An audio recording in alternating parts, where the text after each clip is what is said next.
Cambridge, Massachusetts for Design for Drupal, Boston, 2018. I'm from this area. I just moved from Minneapolis. I just moved to Minneapolis, which is part of the Twin Cities area. And there, if you had an event in St. Paul and called it whatever Minneapolis, I'm not saying like there'd be words right away, but you'd probably be served cold hot dish for the next like 3 years by the people you insulted. But it doesn't seem to be an issue here in Massachusetts. Anywhere in eastern Massachusetts is, Boston for a lot of people, and none of these towns seem to have much of a concern about, the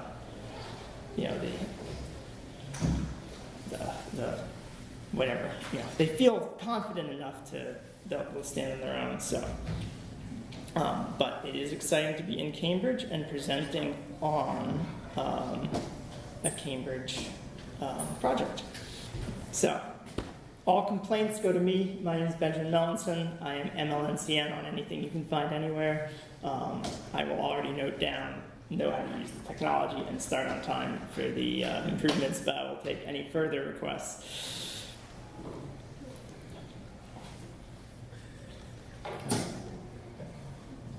So what was up when I said that? All right. All right. Presenting on iterative user experience for the Find It Cambridge project. I will be covering some highlights from the research that was done in this project, the knowledge from the initial user testing, and then the continued improvements made over the project and some mistakes, which I'm really, are going to focus as things that I feel we can do better to do continued improvement in user experience. And then some conclusions and what's next. There will not be technical detail, or at least not much in this presentation. I won't have any project management tips, I'm afraid. No advice on obtaining a budget, and no sort of efficiency epiphanies. A couple things on the last 2 points is, this was a project that had a lot of upfront time investment that we as the web developers did not have to bear the cost of, but got to get the benefits of. So, we might have a particularly rosy impression on some of the benefits of all of this research and knowledge, having not had to bear the cost ourselves. And then, as far as budget, it is really important to do when doing continuous improvement that you have a continued budget. It doesn't have to be huge and large, but it has to be a long-term commitment. Obviously, you can't do regular improvements if it's designed once and then absolutely minimal maintenance. So hopefully if there's anything that comes out as an anecdote or reason that you can help persuade clients or internal stakeholders to do further investment in a website so you can get the benefits of iterative user experience improvements, I hope I will have helped you. That slide unintentionally left blank. 297 messages were the number of email messages in 2015. We were only brought in this project in May that involved the designer on the project. So it's just, one number for the amount of discussion and thought that went into it before we had to build anything. We'll talk more on the design soon. So, the research.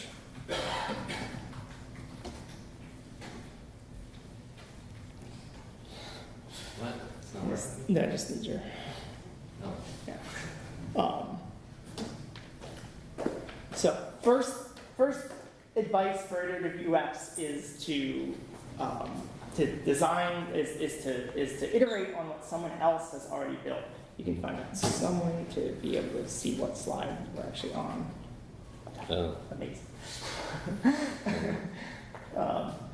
So Find It Cambridge did a fantastic job of this.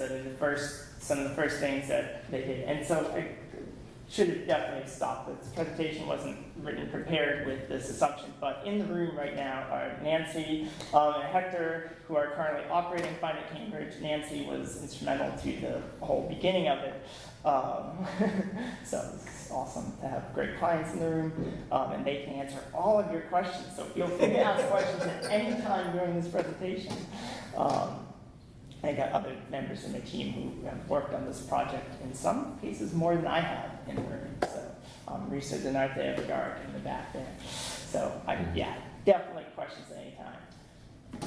But so yeah, I mean this is like really fundamental, and we've had lots of clients who come to us with like, oh well, you know, we want to do what this website does. We want to do that. And as web developers, we often get a little tired and scared of that because people are like, we want to work just like Google / Facebook / you know, I don't know what.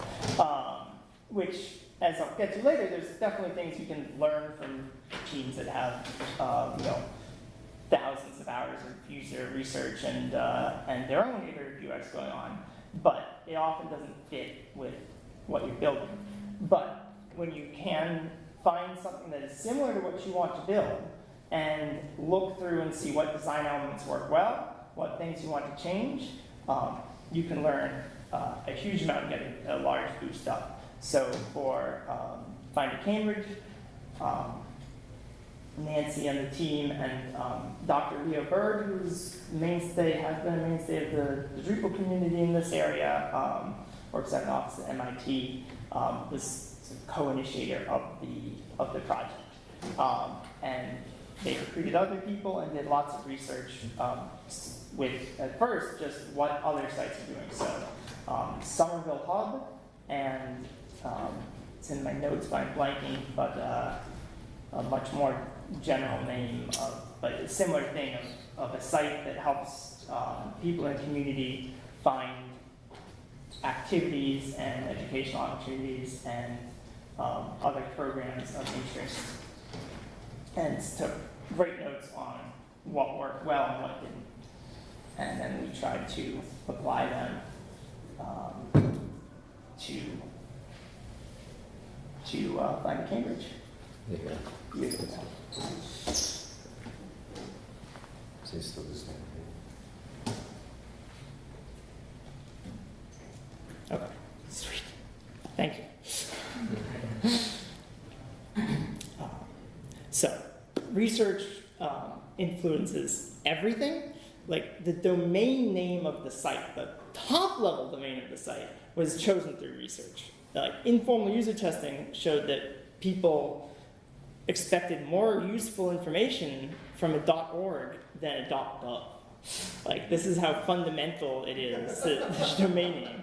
And I do want a disclaimer, like that is surely changing in Massachusetts and the Boston area since 2015 because there's been amazing overhauls of mass.gov and boston.gov. I hope you've been able to see some of the people who's worked on those projects present.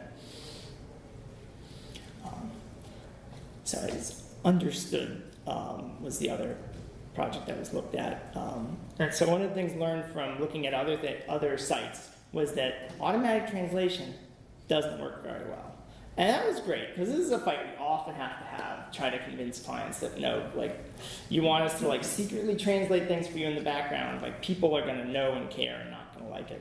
So, you know, we started out with minimal translation, and then an example of continued improvement is, you know, clearly resources weren't coming to be able to translate everything through real translators. You know, so the double work of making sure this whole site is translatable and then sending it through an automatic service, and then having, you know, human people make certain it is good, is something that's not in the capacity of the site at the moment.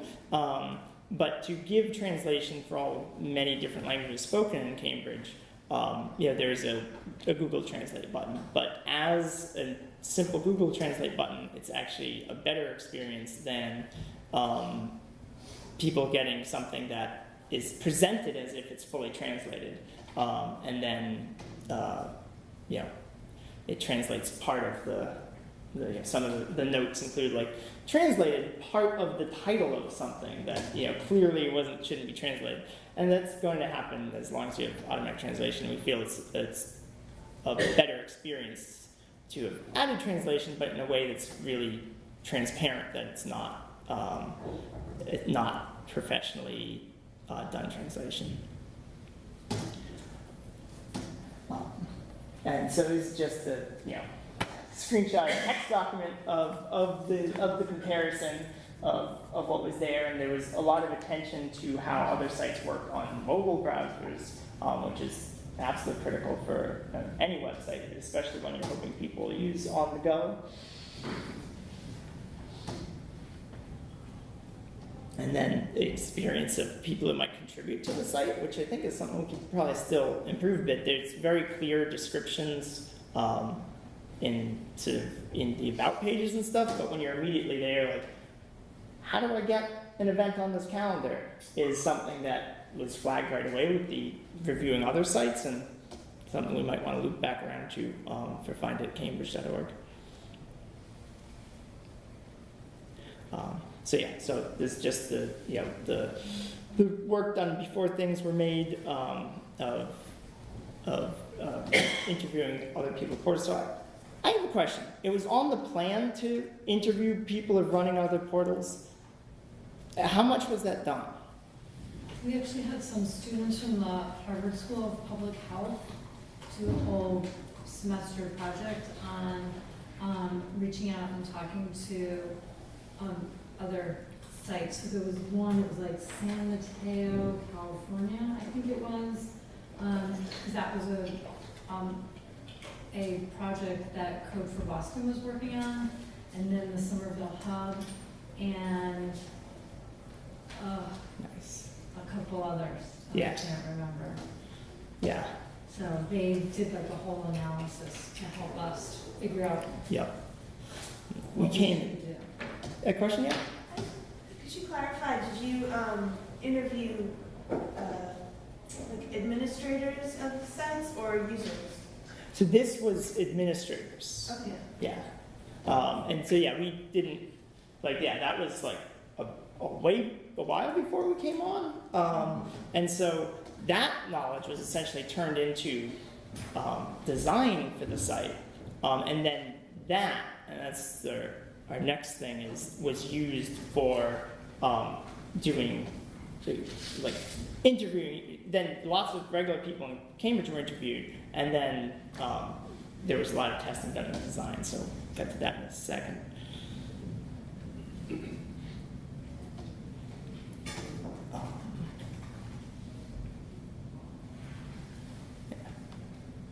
All right, gets right to the design. And so this section is, for the iterating on the UX, is iterate before you build. And I pitched this presentation initially in large part because it feels like we've made a lot of changes to the site over the years. But it's clear that so many of these decisions of crucial importance were made before we configured a single content type on the Drupal site. The expression standing on the shoulders of giants that is used a lot in free software, open source free software. Person I know who uses it the most is Caroline Negase, or CHX, who is, wrote close to half of everything in Drupal 7. Not quite, but a giant himself. And everything you do with software, you're building on things other people have done. And it really plays to Drupal's strengths when your projects are standing on two sets of giants. So the people who wrote Drupal to be an amazingly flexible content management system, and then a team of people or people who have researched the specific needs of your project. And so I think that's probably one of the main takeaways I want to make, is that to the extent you can, even if you don't necessarily manage to get Code for Boston and lots of students to do a lot of the research for you, though it's worth trying, is to do research up front and then iterate before you build. And so a designer we've worked with a lot, Todd Linkner, came in and to do the design. And this is the design process. This is design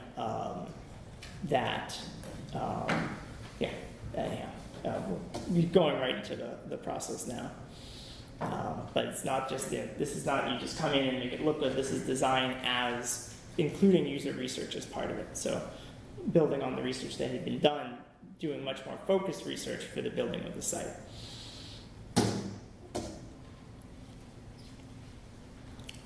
And so I just advocate for an active role for designers. That's the key time to bring in, to be, yeah, I mean, it's the key time to bring in someone who's going to be involved in the research. Like it would have been okay in some ways if we as the developers hadn't been involved at this stage, and we were a little bit, like we brought in Todd to do the design, but it would not be good for user research to be continuing much further without a designer being involved. And so the designer is responsible for communicating the design system to both the clients and developers, and to and then making a design that sort of explains the design system itself to people who use it.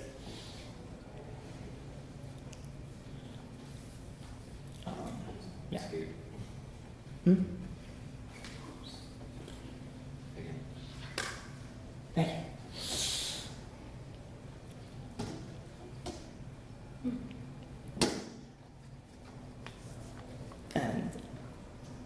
And so one of the first things that Todd started with is because it's a new site without any content, and he is of the opinion, which is absolutely correct, that you cannot design without content. Is Todd in the room? Hey! Yeah, so Todd can speak for himself at any point. I knew everyone who worked on this was here. Sorry, now I feel really weird. Stealing some of his slides too.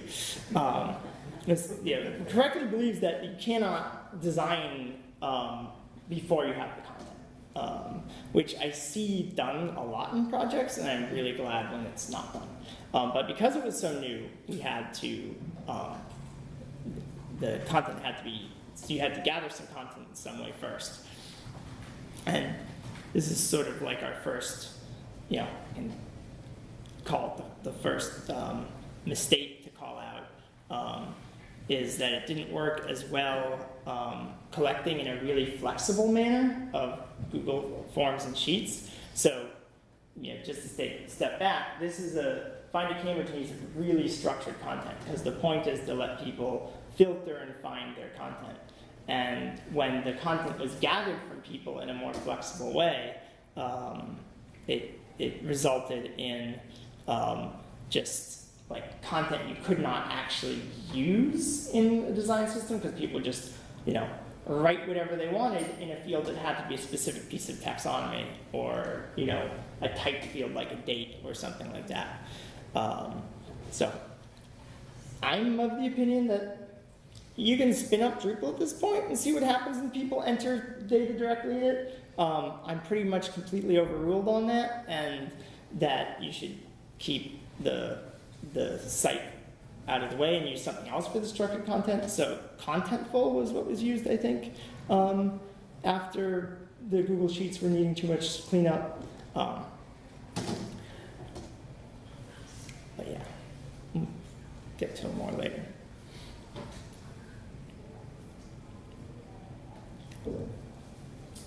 I'll just on that. But yeah, so I'm going to contrast this with another project that Todd worked on. So this one was sort of, it had to be, from my perspective, it had to be a pretty complete system. We're not going to be changing the pages a lot, but there was a lot less, I guess what I'm saying is like, I'll show you this other project which was designed much more like creating a design system that allows lots of flexibility in there, and that's always good. But this was a project that had a more specific need, like the types of pages had to be more specifically designed. So I'm just going to show you, the contrast from my perspective, developing for them. So Mass is actually based just across the river in Boston.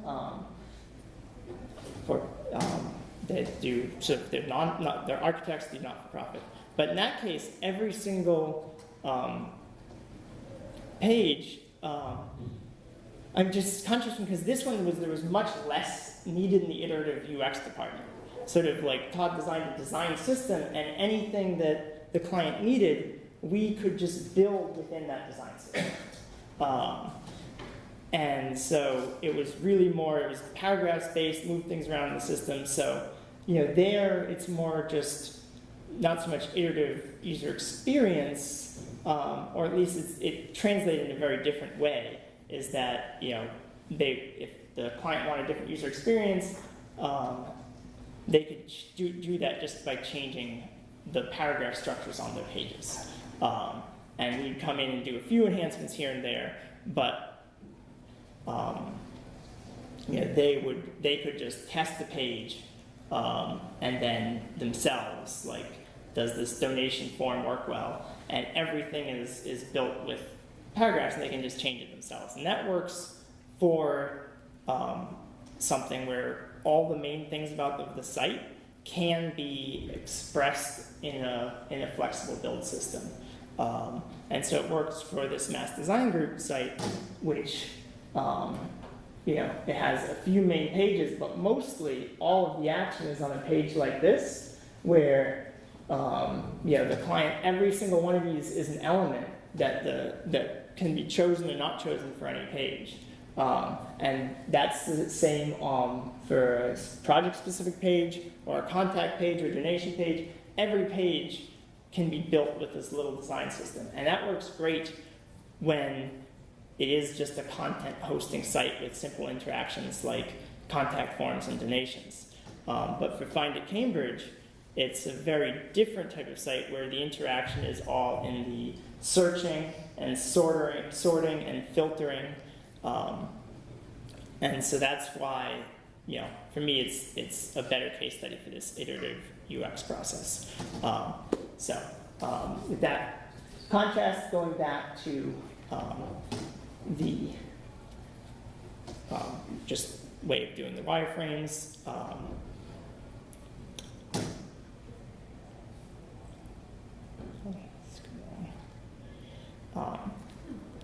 But Todd's point of programmatic thinking and building a structured design system worked fantastic for mass design, and here we're sort of designing on a different level, different layer, but still following the same principles and starting with wireframes. And it was wireframes, and then actual live site that Todd made with an HTML and CSS that people could actually use, that was before we started building on it. And that is being able to do the iterative design before we've touched Drupal. People actually get to experience it. So it's a live wireframe, which is fantastic, and it leads directly into us being able to build on HTML and CSS, which I can talk about a little bit later.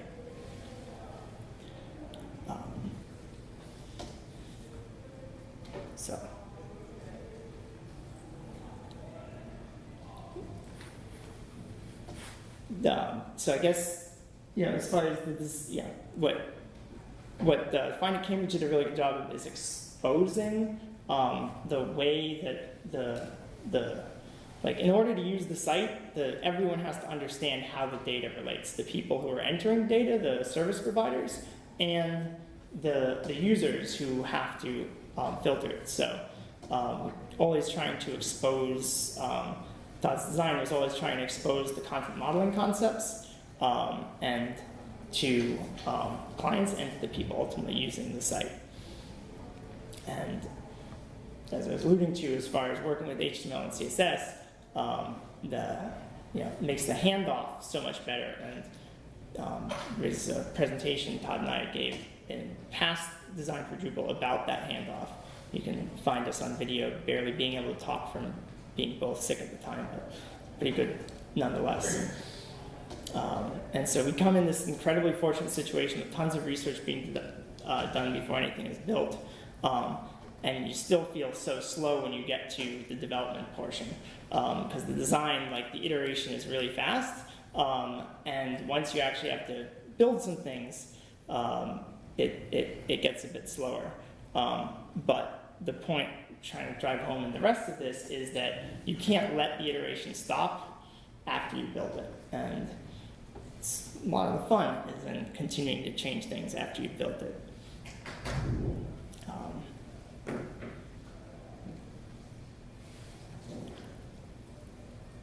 Other things. Just one little technical note. We do build with an installation profile so that it's easy. We're rebuilding the site every time, so we do some iterative user UX improvements in development. Like it lets us test the site out with other people and sort of make major changes and start from the beginning. Once the site is launched, you can't radically change the content model. While in development, you still can. So there's still this phase of slightly faster iterative capabilities during the development cycle, which is when you normally work on it.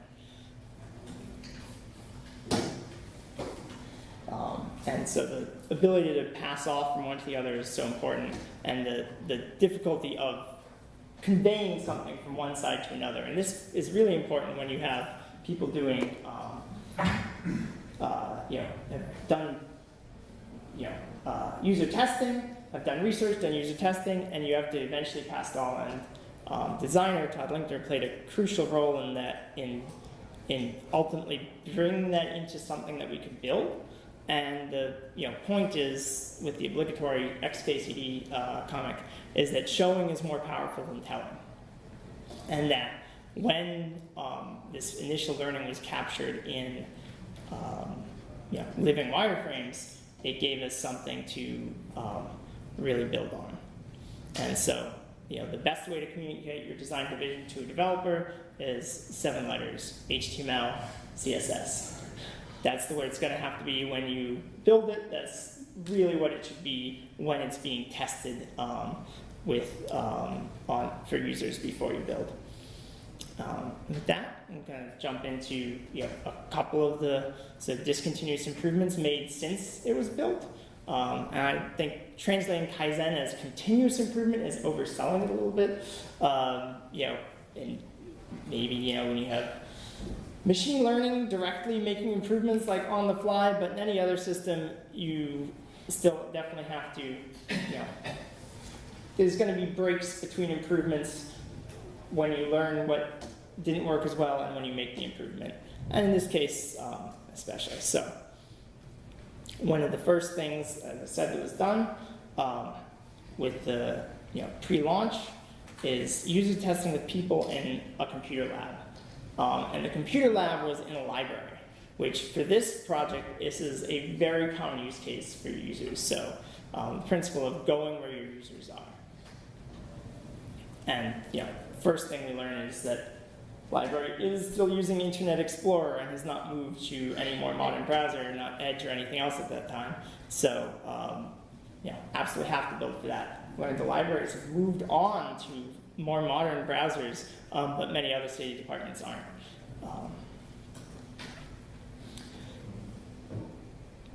And then something else that came out pretty quickly in testing, and this is a library, if this was even made, if this was made pre-launch or after launch, but making sure that there was a visual representation of what neighborhoods were, because it's not immediately known to everybody what one neighborhood is or isn't in Cambridge. There's lots of interesting names and pretty weird geography because this is still Massachusetts. So having a visual map of it, and I was going to say no technical notes, but this was pretty cool.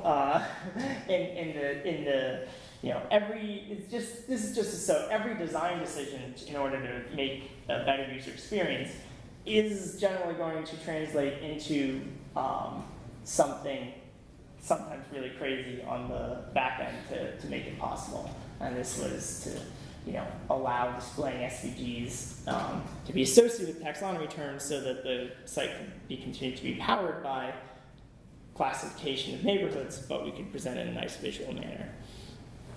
And then most of the regular improvements that you're trying to make falls under the category of closing the gap between a person's expectations using a site and what the site delivers. A recent example is that power users reported not finding organizations with terms they expected, specifically when searching for words that were in the title or description of programs that the organizations provide. So you have organization, it runs lots of programs. People would be searching for keywords that are associated with the programs and not finding the organization there. And this is something that, so if you think if those words are so important to the organization that it would have gotten into something of the organization description, but this is where, the experience of users showed that people expected to find an organization based on search terms that would only have found their programs. So, go to what could have been done better. I think the user research we could have done, that could have been more fully utilized or more fully, I don't know, it feels like we could have been more efficient. And so I think, even though I said as great as it was to have so much initial learning to build on, I think that spreading that out over a longer process and more focus on the site needs could be good. And then I think the biggest thing, and this is is that this is definitely interesting to say with the client in the room, but changes should have been just not done until you do user testing. There were a fair number of things that were sort of driven by a client or project manager thinking what might be better that probably was really a good decision, but might not have been. And these things should be put to user testing. And we definitely did do and undo some things. So as I said, we're not promising any insights on efficiency. That's something I think we can do better is subject things to user testing whenever possible and try to make sure that every improvement is definitely an improvement that is an improvement for a whole bunch of users and not just one subset. Because you're meeting a lot of use cases. When you have one thing in mind, you might not be thinking of something else. And so trying to test for that and trying to, capture a bit more of what user research is telling us so that we don't use it. So again, number one thing we want to start doing better is, so the number one mistake is not keeping user testing an integral part of the process. There's a lot of it done up front, changes done later on. We haven't formalized a process for getting users to be involved in testing if this is really a good change to make. So I sort of think of it as, if we're listening to a client more than the citizenry, we might not be building the best things for the people who are using the site. And I'm saying this again in front of our clients who are awesome. So you can sum up the whole philosophy of the iterative UX of listen, learn, loop, which I didn't put on a slide because the alliteration is too silly. But no matter how awesome your clients are, if they want the site to be the best for the people who the site is for, you need to, the end users need to be part of the loop, and I think the development team needs to be part of the loop. And so that's something that we had pretty well sort of held together by the designer at the beginning. And then now, I think a little bit less. And so we want to get on top of that. leads us perfectly to what's next. Tweaks that are, coming up right now is results relevance. Many of the tweaks we have been made have been about increasing the relevance of results. And this is the thing that is probably most able to benefit from a step back and a rethought and retested. And Clayton Dewey is our project manager, is in the back. Everyone's in the back. It would be leading that. So, an example is the programs can be for all ages, and that means they show up in every search. So if you search for something for your 5-year-old, you get all the results that are for things for all ages. And so, you could do something like this, where you just tell them that you've excluded all of the ages. Or you could take all ages out of the age range entirely, so that only if a person is explicitly searching for all ages in the first place, and that the program has explicitly said all ages, will it come. So, it's a problem that's come out of user experience, that there are too many results. Again, it's all about increasing the relevance of the results. There's too many results that are not in their immediate need. It isn't super relevant, and this is a perfect thing to go back and do user testing for. And we have no excuse. This is the different ways of showing this improved relevance is testable with sets of 5 people. And so, you can have one way that's showing the results where you've just removed all the all ages ones, and they're not there at all. You have to go back and search for it explicitly. You can have a prompt like this. You can try a couple other things, and try it with just 5 people, see how it works. One person at a time, but like 5 will give you a pretty good sense of where it is, which is sort of what the user tests we did at the beginning were. And for a project like this, we have no excuse. We can't be like, someone who's building this super targeted app for Bulgarian bodybuilders with agoraphobia. So it's so hard to secure people. We can grab people off the street, and it's a reasonable representation of the kind of users we're looking for. So, as far as next steps, that's what I'm really excited to be getting into doing. And so this is sort of the visual representation of what we're trying to change. Is it's suggesting water play parks all the time, because there's a lot of them, which is actually something awesome to know, but we need a better way of telling people that than, when you're searching for something for their, 5-year-old, there's a park here, there's a park here, there's a park here. And so, there's so many improvements that can be made, and that's what's so exciting, and so many improvements we have made and that we know we can just continue doing it, but you can do season-dependent ranking boosts. Water parks shouldn't be the first thing shown to you in January. And I thought of this on the way here when we were, you're running through the rain, not because you're trying to get less wet because you're going to get completely soaked, but you're trying literally not to drown in the rain. You could have, weather-dependent search results. Probably a little less on that. But the idea of coming up with all of the ideas that can improve and testing them.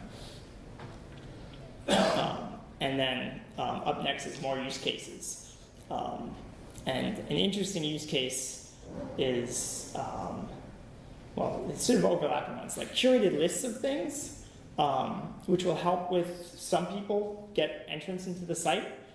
This was initially this is one of those things that we probably was done prematurely, was there's functionality that some time was spent on to make curated lists of things. And no one had the capacity to curate the list in the beginning. Too busy getting everything else going. And now I think it's getting close to meeting that need, or having people from community get involved.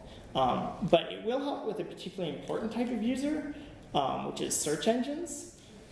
This is not a focus for Find at Cambridge because there were lots of promotion plans and lots of promotion was done, but I think it's at the point where we want to be ranking higher than a lot of other sites. And if you sort of search for activities like, youth activities or, things for kids to do in Cambridge, Find It Cambridge is there, but on the second or third page of results.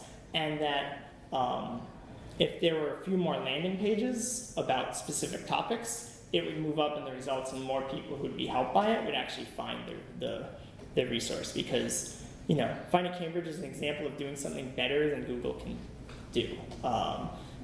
Google can never have this sort of full, complete knowledge of what's available in this geographical area. Unless they start plugging into the Find It Cambridge API, which is the other thing on the use cases that's on the very near-term agenda of Find It Cambridge, of Nancy and Hector, but it's an excellent one, which is making the data accessible via the city's existing open data portal, so people can make their own listings of things if they want to. And then Find It Everywhere is a potential next steps of making continued investment in iterative UX more affordable by maybe more affordable by building a platform, bringing on a dozen cities and working on the underlying platform, because a lot of the user experience issues are going to be the same. Some of the map implementations might need to be different. Some of the integrations, like this good integration with the library going on now, may have to be different, but there's a lot of things that can be shared and learned by a whole bunch of cities at once and build this platform. So, but whatever we do, whether we partner with a bunch of other cities to make Find It a platform, powering the fun and learning daily life of people far and near, we're going to keep on iterating for Find It Cambridge. I'm just going to highlight event there because it shows Cambridge is awesome and you're here at a great time, but also because I only know about it because in looking up the analytics, perusing them before this presentation, it showed up as a visited page. And so that suggests an obvious potential and continuous improvement, one more iteration we can make on the user experience of having popular events listed somewhere, because that sort of serendipitous discovery is a little bit lacking. But just to go back through something I missed in the very beginning when I didn't have my speaker notes, but just remembered, the way events are handled is something that was learned, that was noted from other sites, and that the list of upcoming events right on the front page was really helpful to people who are testing these other sites. So Find It Cambridge has a list of events right on the front page. Now we're looking at continually improving and changing the way the calendar works, probably to make it more like that upcoming events list. Especially we'll have much more events coming in from the library, Cambridge Library. But yeah, so this event on Friday, I only know about because I checked the analytics, so we probably want a popular event thing. But it also shows that on every page of the site, you can still find improvements to make. On event pages, the last updated was also something that was added. The problem is that people couldn't tell how out of date something was easily. And when you're listing lots of programs and organizations, it's pretty important to have a sense of that. So this was an addition to give people a sense of that. On events pages, it sort of is competing with the date in both directions. So, that's something where, we can start brainstorm better ways to do it and then take that and test it in front of people. So should we only show the date if it's If it's something that's 6 months old or later, because that's sort of when you want that to be aware of, should we just drop it from events, because that's the only one where it's sort of competing with another date for, cognitive attention, or move it, way to the bottom for events. And then, there's got to be a more natural and immediately intelligible way to present the dates also. So it's like there's been tons of iterative improvements to the site, and you can always find more.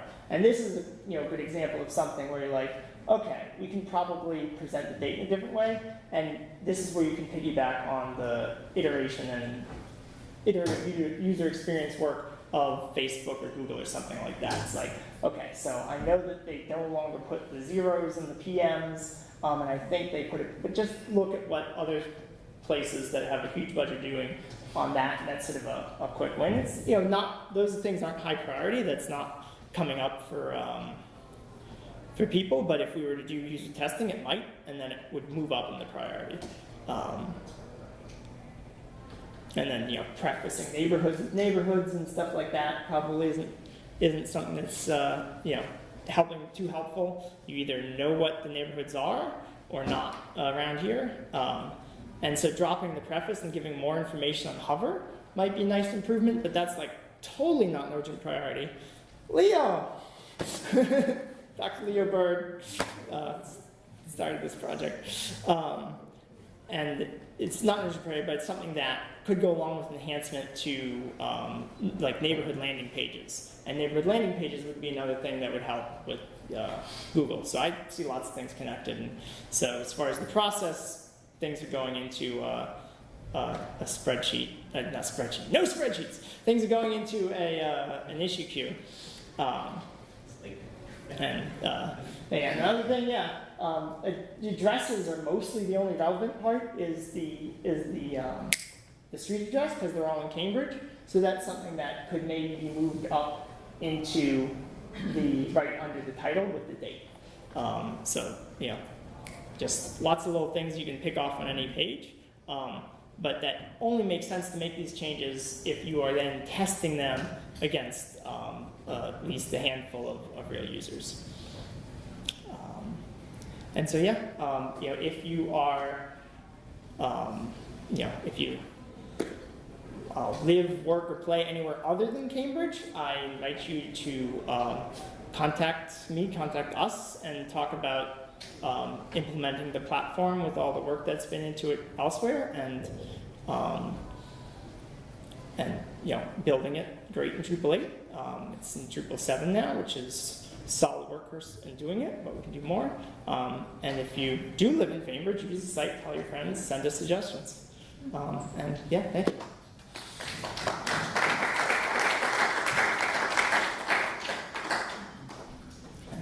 That time, but there's time for questions. So. Did you say there was time for questions? Yeah. Oh, do you have any details on your testing methodology? How did you select users? Did you use personas? Yeah. How many users were involved? How many phases of testing? How many iterations of design? We only have time for one question. Test the entire site or individual components? Yeah. Can you just give a few details on the methodology? Yeah. So. Question for the recording? What's that? Oh, repeat the question. It was an incredibly awesomely detailed question about the methodology of doing user testing, and the detail of the question indicates that I should be asking you. But I will tell you what was done for Find a Cambridge. And so, yes, the Kids Council that Nancy runs developed personas, and the Code for Boston team that Leah worked with, I think was part of that process also. But yes, developed a really detailed set of personas, and everything was designed with them in mind. And then the user testing was done. Actually, Nancy, do you remember how people were recruited for the lab test? It was quite a cross section. We recruited a bunch of parents from different, socioeconomic, some English, like new to English speaking, young parents, older parents. We tried to, touch all the demographics. So Do you have a rough number of how many personas you had? it was 5? Well, the personas, so before I met, I met Leo, I interviewed 220 providers and parents in Cambridge, and then we took all the notes from that, and then created, I think it was like a very low access parent, medium, low access parent, a high access to influence technology parent, another one was the find it manager persona, and then another one was a provider. So I think there was 5. And then when we did the testing for the forms to actually put your information in, we went around and had different providers put in their information to see how it worked. Because for some, it just didn't work, and for others it worked, and, So the user testing for sort of the regular users was done by finding people that fit all of the demographics identified by the personas, a very rigorous set of personas. And then the user testing for the service providers who are entering the information that people find on the site was done by going to service providers directly. Yeah, so didn't need. It is a really great opportunity in this case, in that you have more direct access to the people that need to use the site, that you need to test with the site. Did you have a target number of when you felt like you had a big enough sample or tested enough people? Yeah. Here as far as efficiency, I love people's thoughts there. Oh, there is another session here. That's right. Anyhow. Yeah, exactly. Yeah. Generally, and you do it all. Like, you can test just one change, or you can test across a large number of things. So if you go to a lot of trouble to get 20 people that represent a full cross section of Cambridge in a room, then yes, you go through as much as you can with them. Although even there, you can see people are getting tired, and it changes how they test. But it's all good. But yeah, 5 to 8 people is going to start to uncover most things, and so you want to do that as early as possible, because you don't want to bring in 20 people and then have a showstopper of an issue. It's like if people just can't get past something, or it just doesn't work in Internet Explorer, because it's Internet Explorer, that's going to wreck everything. Thank you all, and yeah. Thank you.